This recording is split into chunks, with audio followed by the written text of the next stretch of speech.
Welcome to our second Sunday of Advent Year C. We are very happy to welcome you for our reflection, The Wild and the Essential. It's from Luke chapter 3, 1 to 6. Ang ating pong reflection is complementing our understanding on how John the Baptist proclaimed the coming of the Lord from the perspective of the desert, from the wilderness. He called out for repentance and change of heart and even to seek forgiveness. And for Jesus, John the Baptist was to prepare his way for his coming. In a precursor to his mission, John set the stage, and facilitate the beginnings of the ministry of Jesus, where we will reflect on this gospel from this perspective from 3 points. First, the desert, where John is preaching. It is the context that is not easy. It is not a comfortable place. John speaks the challenges and the difficulties of the desert and leveling off the imperfect path before us and Jesus. And then second, in spite of the difficulty of this desert, they also help us discover the essentials in that quiet and barren desert offers. Here we will discover the most basic and even the most important in the midst of nothingness. And lastly, if we apply this in the very ministry of Jesus, in the very life of Jesus, which John prepared us, we will see even Jesus challenging us consistently. Like John said, those who want to follow him must carry their cross. And at the same time, at the end, Jesus promises the grace that will come with it, the peace. My peace I give you. My peace I give you. And this is the reflection of our second Sunday of Advent. Let us listen to our gospel to be proclaimed to us by Judge Jovay Mercado, Luke chapter 3, 1 to 6.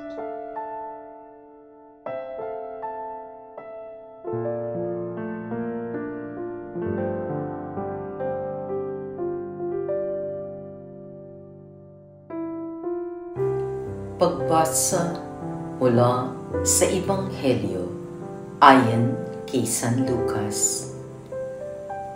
Ika-15 taon noon ng paghahari ni Emperador Tiberio. Si Poncio Pilato ang gobernador sa Judea. Si Herodes ang tetrarka sa Galilea at ang kapatid naman niyang si Felipe sa lupain ng Iturea at Traconite. Si Lisanias ang tetrarka sa Abilinia. Sina Anas at Caifas naman ang mga pinakapunong saserdote noon. Nang panahong iyon, nasa ilang si Juan na anak ni Zacarias. Dumating sa kanya ang salita ng Diyos, kaya't nilibot niya ang mga lupain sa magkabilang panig ng Jordan at nangaral, pagsisihan ninyo at talikdan ang inyong mga kasalanan at pabinyag kayo upang kayo'y patawarin ng Diyos. Wika niya. Sa gayoy natupad ang nasusulat sa aklat ni Propeta Isaias.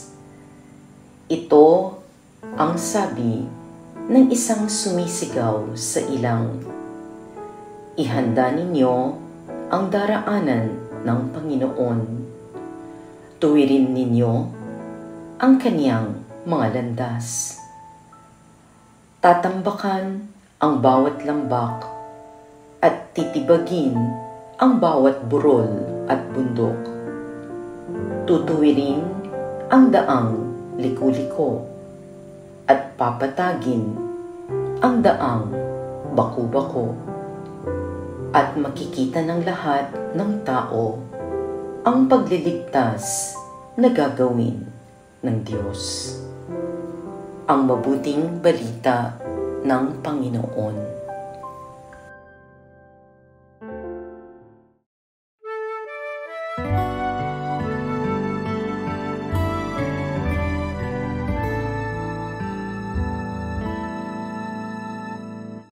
We are on the second Sunday of Advent, year C.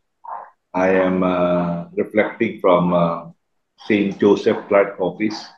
This is Father Deo, welcoming you to our reflection from Luke chapter 3, 1 to 6. Thank you to Judge Jovi Mercado who proclaimed the gospel for us. And thus this our reflection is entitled The Wild and the Essential. This is Father Deo Galang. At ito po si Bishop Ambo David. Kamusta po kayo? Joey Angeles po from Angeles City. Kumusta po kayo? This must be the last part where Bishop Ambo will be taping with us kasi after a few days he'll be going to the Vatican already. And also Father Jonathan will be going to Thailand. Kaming dalawa ni Joey, we will go somewhere also. Sa palengke. Maybe. So, maybe pagbalik ni Bishop, Cardinal na to yung ating next taping. And anyway, Bishop, yung first part natin, Brother Joey, yung the context where John the Baptist is coming from. It's not easy. It's the desert, the context of the wilderness. And this is where it's coming from. It's empty, it's dry, it's hot, scarce, and even arid. And the wilderness awaits us. Don't expect anything, something that is wonderful and beautiful and romantic. That's the only where the wild can only survive that environment. Like siguro mga cactus, hindi naman cute yung mga cactus, di ba? The snakes that are wild also and also poisonous, the lizards and the different forms of life that can survive and live in the toughest conditions. I think the call to discipleship and even for us to prepare for the way of the Lord, we must be tough. Kasi by this time, syempre, malapit na yung Pasko, Christmassy ng ating context na parang magpa-party na tayo, Christmas party na tayo. But the gospel today reminds us the reality behind the joys of meeting the Lord. It is really not a walk in the park. It's not a romantic feel-good experience. And this is what John the Baptist is proclaiming to us. You know, Father Deo, itong kinukwento mo, it reminds me of somebody I know, and you know him also anyway. Dati siyang teacher sa isang Catholic school, you know. And recently, dahil sa pangangailangan, ay lumipat na siya sa isang public school where of course the pay is more. Pero ang kanyang mga estudyante ay hindi kaugali ng mga estudyante sa mga Catholic schools. And parang gusto na niyang gumive up, ang sabi niya. Ang sasama ng ugali ng ibang mga estudyante ko, ang sabi niya. Sila pa yung nambubuli ng teacher. And napaka-wild ng dating nila. Ang sabi ko sa kanya, what are you expecting? Ang sabi ko, that's precisely why they need education. And that's precisely why they need you. And that's where the challenge on you is greater. Sabi ko, to love them unconditionally. Madali namang magmahal ng mga well-behaved, diba? Sabi ko. And the real challenge is that you will love them anyway, kahit masasamang mga ugali nila. And that's where the real teacher in you will come out, ang sabi ko. Napaisip siya, sabi niya, ay, oo nga, no? What am I expecting? Parang ganun ba? Kung minsan kasi parang, you know, you have a certain level of expectations at disappointed ka kapag, and then, parang nakakatukso na gumive up kagad, no? Sabi ko, God might as well have given up on us dahil sa mga pasaway din tayo, di ba? Imagine the desert experience that God had to go through himself, no? Yeah. Parang welcome to reality. Welcome to reality, oo. Parang minsan romantic yung gusto natin, eh. No? Brother Joey, yes. Father Deo and Bishop, I'm reminded of this photographer who once wanted to take pictures of the native wildlife in the desert. And then he found a rattlesnake under a rock. And the photographer hooked it and brought it out into the sunlight so that he could take pictures. Oh, But while the photographer was he took 10 short minutes to set up his camera equipment for the shot. After 10 minutes, the rattlesnake died. The photographer neglected to realize that the snake could not survive the full afternoon sun Oh in the my. desert. It got literally cooked. Naluto siya. Cooked to death in the heat. Uh, Even the desert has a daily rhythm of heating up and cooling down. yes. The creatures basically during the hottest part of the day they seek shelter and rest, maybe behind rocks or etc. or in caves. But during the coolest part of the day, the creatures go out in search of food. And it would be suicidal for them to try and search for food in under the scorching afternoon sun. That's true. I think, Brother Joey, that's what they call survival mode, hindi ba? Yes. Yung your best instincts come out, when you are in a survival mode. Although kung minsan, there are also bad instincts that come out in survival mode, hindi ba? Yeah.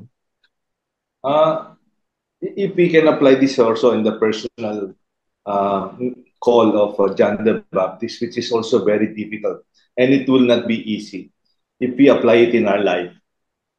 Because sabi ni John, proclaim baptism of repentance for the forgiveness of sins.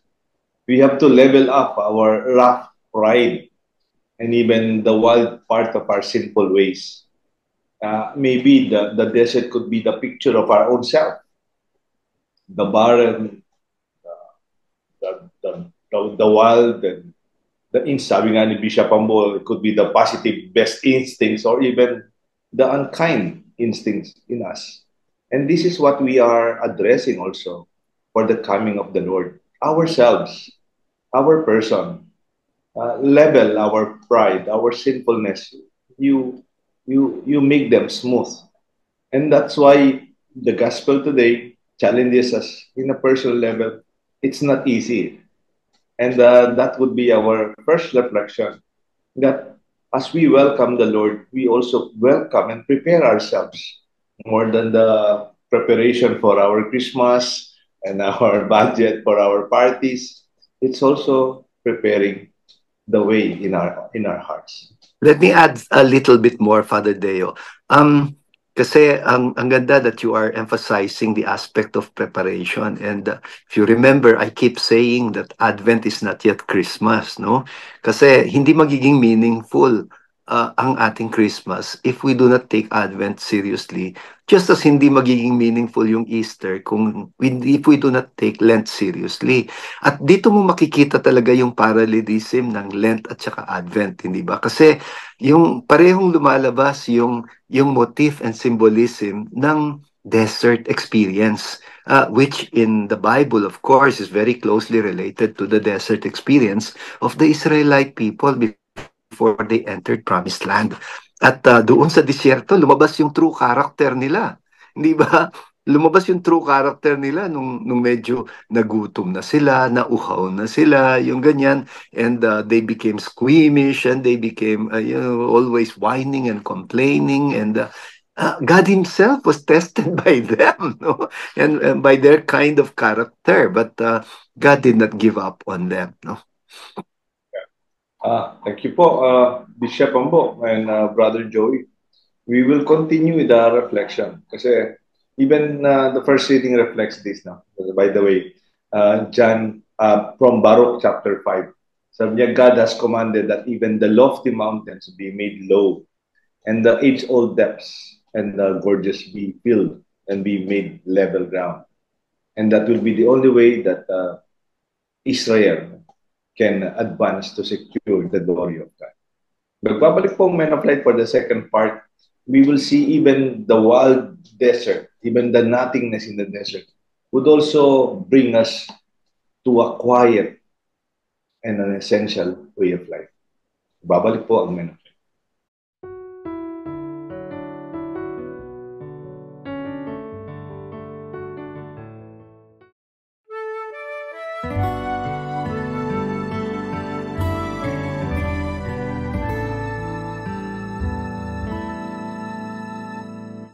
Thank you for staying with us. We are still with Bishop Ambo David, Brother Joey Angeles, ako si Father Deo Galang. We are with Father Jonathan Bartolome, our director and editor.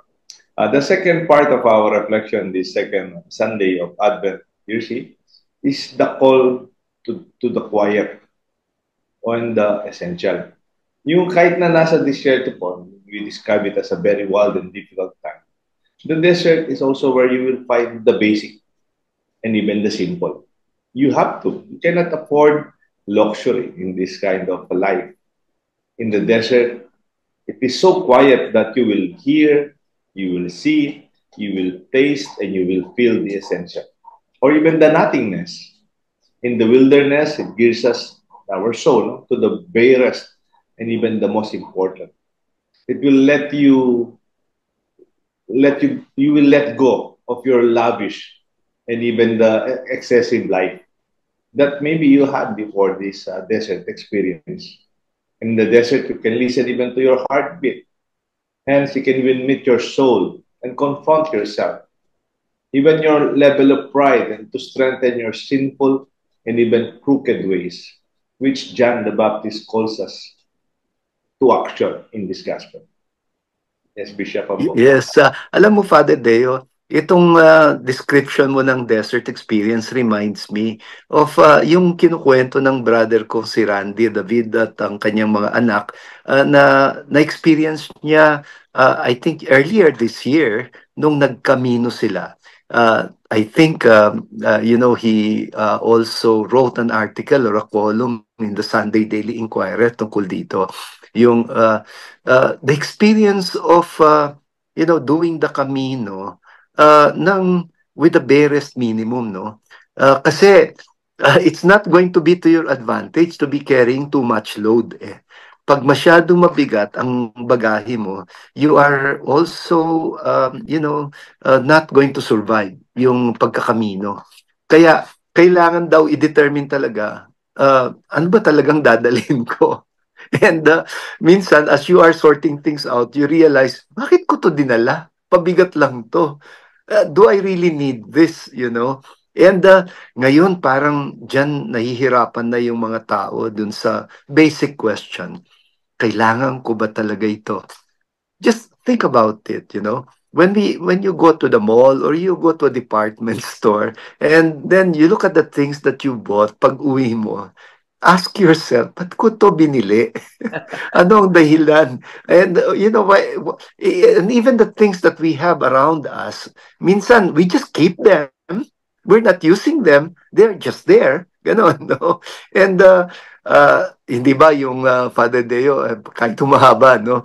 Yung sa airlines, kapag in case of emergency, pag mag-emergency landing, ganon, no?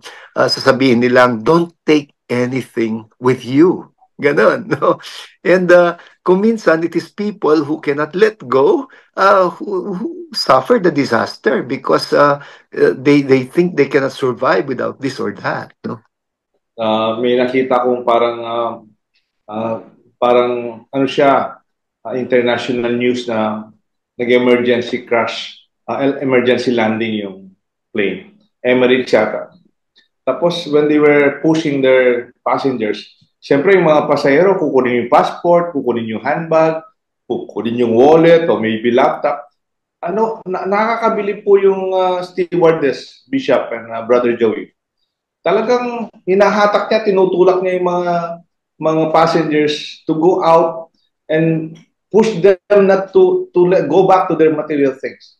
Kasi sasabunin yung aeroplano, And you see, nobody was harmed and everybody survived because of that. Parang sinasabi ni Bishop, to go for your basic essential and let go of them. Yun yung mas may hirap talaga, no? Brother Joey.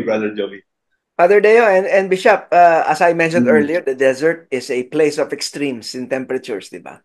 And it's rarely comfortable. It can be hot and dry with temperatures like 40 degrees centigrade upwards, or it can become cold at night. Since we're talking about yung quiet in the desert, it will give us a scenario wherein we can have a quiet examination before God And this can also help us see the extremes of our nature, both good and bad. No? On the negative side, human nature kasi prefers ignoring faults and our greatest temptations. The desert can help us face and sometimes the painful realities of our own character in order to grow. And on the positive side, time in the desert, time in quiet, no, can afford us the opportunity to set new goals, to clarify the dreams in our hearts, or even to trust God's help to achieve these goals. Yeah, but parang pandemic, during the pandemic years, Bishop, and you realize you can survive without going out, di ba? Parang ganun. You can survive without these luxuries that we enjoyed before. Parang that is also desert experience for all humanity. You have to go back to your home. You protect your life. You take good care of your health.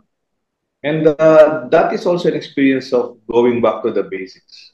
In fact, even John the Baptist was just living with honey and wild honey and locusts, no? And he was just wearing camel's hair. And also Jesus, before he started his ministry, he stayed 40 days led by the Spirit in the desert. The monastics, no? Many of the monastics established their monasteries in secluded places to commune, sabi nga ni Brother Joe, to commune spiritually, to discover what is simple and what is bare, what is really essential. Yeah. Alam mo, Father Deo, itong pagpunta ko sa Roma, sa December 9, nabanggit ko sa inyo na magmimisa ako doon sa dati kong titular diocese sa Guardia Alfiera, di ba? At kasama ko yung mga kapatid ko. And on my way back, on our way back from Guardia Alfiera, dadaan kami sa isang monasteryo sa bundok. Ang pangalan ng monasteryo ay Monte Cassino. It's a Benedictine monastery. And talagang pag umakyat ka dun sa bundok na yon, you would even be wondering paano nila na-build yung monastery na yon. And paano nakasurvive yung mga sinaunang monks doon na yung challenge, yung walang kuryente, walang tubig. Hindi ba ngayon, parang hindi lang tayo makaligo ng isang araw para bang, ang dumi-dumi na ng feeling natin. No? But some of these people would not take a bath for 1 week or 1 month, yung ganun. No? And it's okay. Ako kung minsan, pag nakakakita ako ng mga taong grasa, yung, di ba, sa may kalsada, of course, that's another thing. Usually, these are people who are suffering from mental health, no? Pero you say, look at them, they're surviving anyway, no? And what do they have with them, no? Yung ganon, no? I think I think the point is very clear, Yung, when we are stripped to our bare essentials, then we get down to our real encounter with God, no? Father Deo, singit ko lang kahit mahaba tayo ng konti.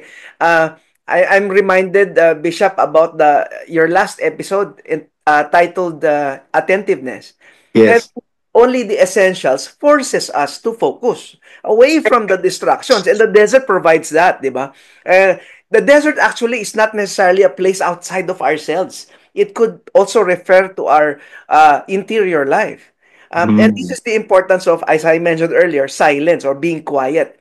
And the desert accords us that. Sabi nga ni Rumi, I'll end with this, silence is the language of God.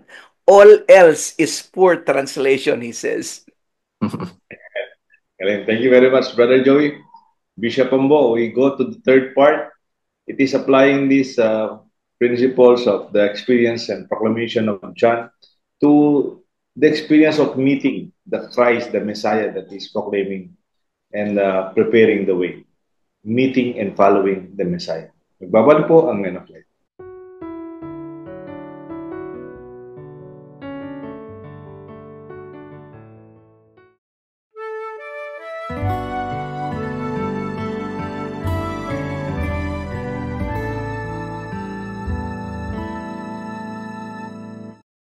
Welcome to our Men of Light reflection of Luke chapter 3, 1 to 6 on the second Sunday of Advent.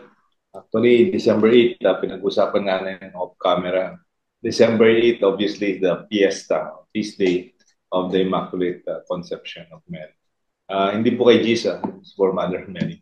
And we have this special blessing that if we, of course, attend the Sunday Mass, the Sunday liturgy will prevail. But even the feast day of Mama Mary can also be celebrated tomorrow, December 9. However, if you cannot attend December 9 because of your obligation sa mga trabaho and mga nag-aaral, December 8 by intention also, our Sunday Masses can be the Mass we celebrate in spirit for the Immaculate Conception Feast Day. Tama ba yun, Bishop? Yeah. Yes. So we are dispensed from the holiday of obligation, but of course, if you can come to Mass on December 9, even better. Yeah. Kasi may tinatawag tayong supremacy of the Sunday liturgy. Kahit anong piyesta yan, kasi naman, we still go to the basic Sunday liturgies and readings. Yung ikatlong punto po, John the Baptist actually is ushering the entry of the Lord. And we see the consistency of his mission and the message of Jesus as John predicted in this gospel.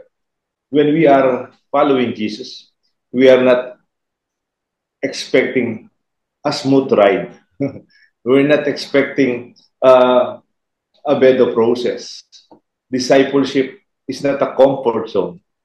We are called to welcome our Savior, our Messiah, but actually in a very difficult situation. Or maybe in reality, sabi nga, do you want to follow me? Sabi Jesus. The invitation is not very attractive. Hindi marunong sa marketing si Jesus siguro. Sabi niya, it's challenging, it's not easy. Sabi niya, if any man will come after me, let him deny himself, take up his cross daily, and follow me. para din discourage eh. Hindi na talaga nag-invite. Yeah. Actually, Father Deo, natawa din ako nung makita ko ito sa outline mo yung parang hindi marunong sa marketing skills si Jesus, no? But you know, on the contrary, you can actually say that's a different kind of marketing skill, actually, no? Parang yung tipong, yung here we separate the men from the boys. Yung ganyang tipo na challenge, no? And some people are more attracted to challenge. And for example, I'll give you one very concrete example. Recently, nag-text sa akin ang isang kaibigan na ang kanyang area of expertise is crowd control and crowd management, no? And alam mo naman na isa sa mga biggest crowds na religious gathering sa Pilipinas ay ang traslasyon ng Nazareno. At ang sabi niya, palaki ng palaki ang crowd doon sa Nazareno such that it's becoming more and more dangerous and not easy to control or to manage, ang sabi niya. Kaya parang at every year na mag-planning, parang mas lalong lumalaki yung challenges on what to do about it, ang sabi niya. Kaya you please pray for us so that we will have the wisdom on how to deal with this bigger and bigger crowd. Kasi think about it, no? All of those people who join the translasyon know that it's not going to be easy. Yung iba nga, obvious naman na ang hirap lumapit doon sa image, and yet yung tipong dadalhin sila ng crowds, para ilapit doon at ihaplos sila, yung ganong tipo, no? It's part of you will say it's crazy and it's too reckless or ano, but there is a certain discipline in that kind of situation also, no? That's beyond us, no? But I think this is what you're talking about, Father Deo. No? Brother Joey, thank you. Father Deo and Bishop, I believe that a desert experience, as far as that is concerned, God may have led you there. I say that because in Matthew chapter 4, verses 1, it says, at that time Jesus was led by the Spirit into the desert to be tempted by the devil. And then here also in Luke chapter 3, verse 2, it says, the word of God came to John, the son of Zechariah, in the desert. Perhaps God knows that we need or maybe are desperate for a desert. Sabi nga ni Father Deo, the invitation of Jesus is not attractive. It is challenging and it is not easy.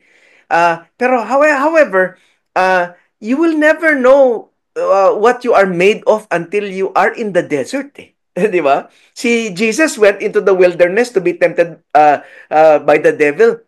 In other words, he was able to demonstrate just how deep his new water baptism in the Jordan actually meant. Sabi nga Mm. nila, in the lonely, barren heat of the desert is where you discover your inner water. Ang ganda nun. Wow. Nung 70s, mga 1972 yan, meron isang airplane, Uruguayan, nag-crash sa Andes Mountains. They were very young athletes, football athletes with their parents and family. Nag-crash siya sa Andes. Ano yan, parang naman hindi desert eh. It's really, parang Alps. Puro snow. And ang hirap nilang nabuhay ito. Daming nangamatay. And those who survive after many weeks reflected the fact after some time. They made a movie out of it. Sabi nung ending, yung title ng movie, Alive. It's based on a true story. Sabi nung nagnanarrate, one of those who survived, to be affronted by solitude without decadence, or a single material to prostitute, sorry for his term, to elevate you to a spiritual plane where you feel the presence of God. Parang in that nothingness, sabi niya, parang lumilitaw the presence of God. This must be the contrast between the wild, even to discover the essential. In the nothingness, we discover the true presence. Ito po yung ating reflection for our second Sunday of Advent. Magbabalik po ng Men of Light for our text messages, our prayers. Bishop Ambo will also maybe give us some updates about the schedule in Vatican this very weekend. And Brother Joey will lead us in our prayer.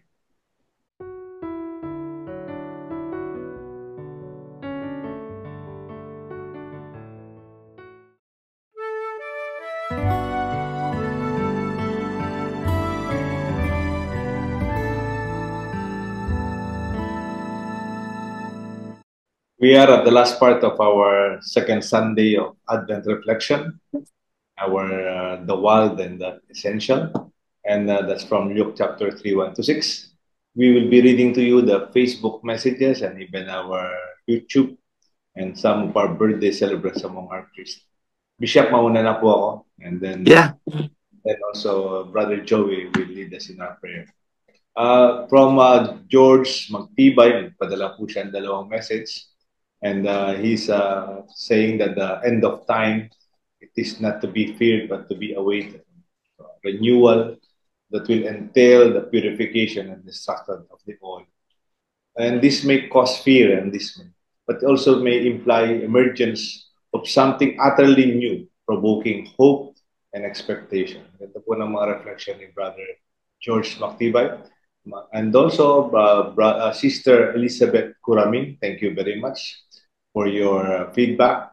Walhati Cristobal Tomaming.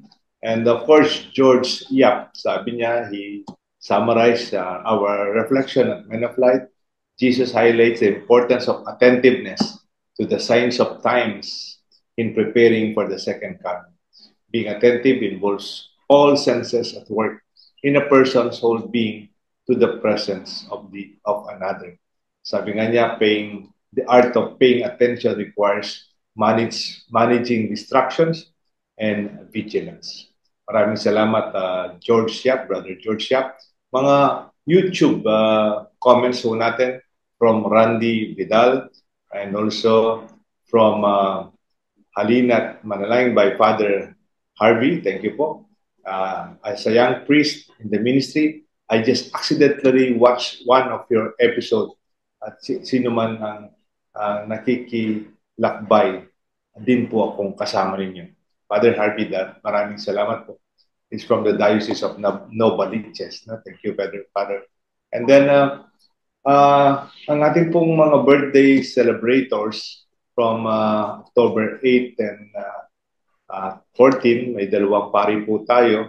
Si December 9 sa ating, marami pala, December 9, mga pari from the Archdiocese of Pampanga, Father John Frolan Cortez, happy birthday, Father Alfred David, Father Ernest David, and Father Jason Miranda, December 9, and December 12, si Father Gabriel Gabi Mercado. And December 8 celebrators, ang ating volunteer sa Men of Light, si John Paul Kasupanan and John Philip Kasupanan. Kambal po sila. Ito, Bishop, ang ating mga Facebook, YouTube, and other birthday celebrators. Bishop, maraming nagtatanong sa akin. Paano daw po? Ang daming gusto pumunta sa Roma, siyempre dahil. Pero how can we be following up the anong tawag doon? Hindi naman po ordination eh. Consistory, Father Deo. Sorry, December 7 and 8 yata. Please invite our community, kahit na online or we follow it also. Okay. Actually, lahat po ng mangyayari will be made available live on yung online live streaming ng Vatican News. I-type lang po ninyo Vatican News and then i-click ninyo yon and then you will see the link to the live streaming ng dalawang events. Well, actually, yung una ay December 7, yun po yung actual consistory. Mangyayari po siya 4:00 ng hapon, pero oras ng Roma yon. Ang 4 o'clock sa Rome, mag-add po kayo ng 7 hours. And so kung mag-add kayo ng 7 hours, ibig sabihin mga 11 p.m. na yon. At kasi daylight saving time ngayon. At sa December 8 naman, yun ang Thanksgiving Mass. Sunday, December 8 ay ang Thanksgiving Mass with the Holy Father. So lahat po ng 21 na magiging bagong kardinal will be received formally by the Pope on December 7 doon sa 4 p.m. na consistory. At doon din po tatanggapin ng bawat isa yung mga bull assigning them to a specific church in Rome. Ano po? Hindi ko pa po alam kung aling simbahan yon because once nag-take possession na yung cardinal nung simbahan na yon, then he will be invited to celebrate a Thanksgiving Mass. So babalik na naman ako sa Rome for that purpose para makapagmisa dun sa simbahan na yon.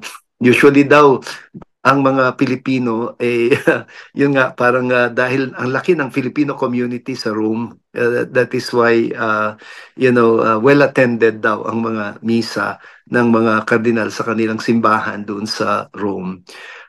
Sana po isama nyo naman sa panalangin ninyo ito pong dalawang event na to because many visitors and guests will be coming from all over the world at magkakaroon po ng meet and greet the cardinals immediately after the consistory. Ito po ay from 5:30 in the afternoon until 7:30 in the evening. At basta dadalhin sa Apostolic Palace yung 2 groups of cardinals para people can just, greet them freely, each one of them. Yun po siya. Salamat po, pakisama sa panalangin. Thank you, Bishop. Susunod doon nating kasama si Bishop sa Men of Light. Cardinal na po siya. And now, Brother Joey will lead us in prayer. And of course, Bishop Pambo will bless us. Let us place ourselves in a disposition of prayer. In the name of the Father, and of the Son, and of the Holy Spirit. Amen. Amen. Heavenly Father, my heart longs to hear your voice, just as John was called from the wilderness.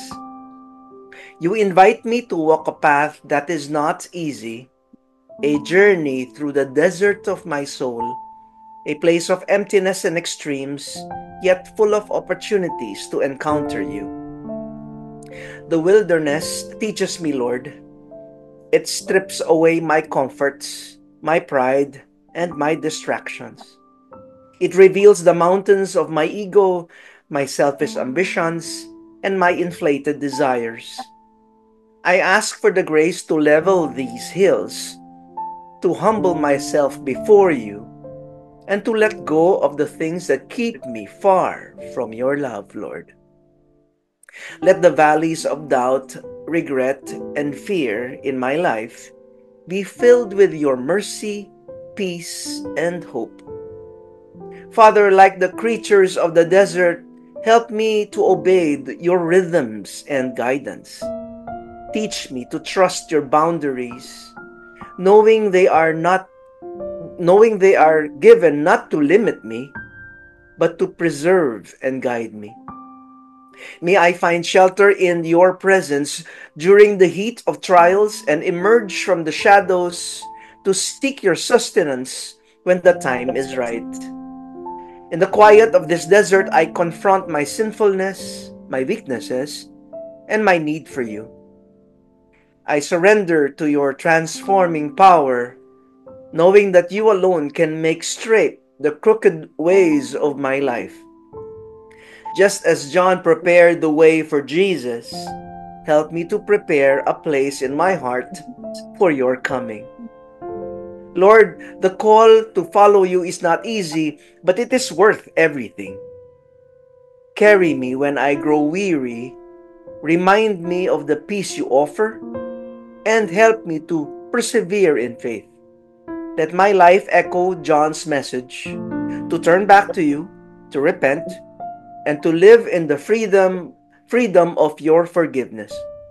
Thank you for leading me through the wilderness, where I discover your faithfulness and the strength to follow you. Let your peace guide me until I see you face to face. I humbly ask you this through my Lord Jesus Christ, your Son, who lives and reigns with you in the unity of the Holy Spirit, God, forever and ever. Amen. Amen. The Lord be with you. And with your spirit. And may the blessing of Almighty God come down on you and remain with you forever, the Father and the Son and the Holy Spirit. Amen. Amen. Thank you, Brother Joey.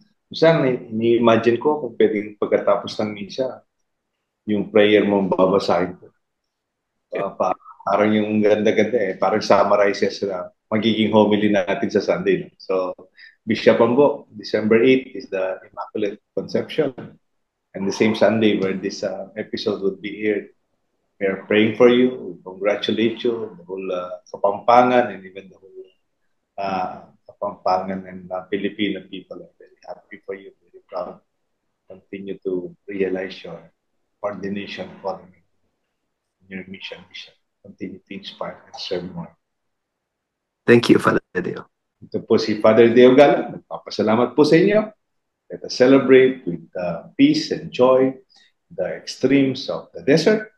It could be the very difficult part of it, but also let us discover the essential gifts our desert experience will offer us.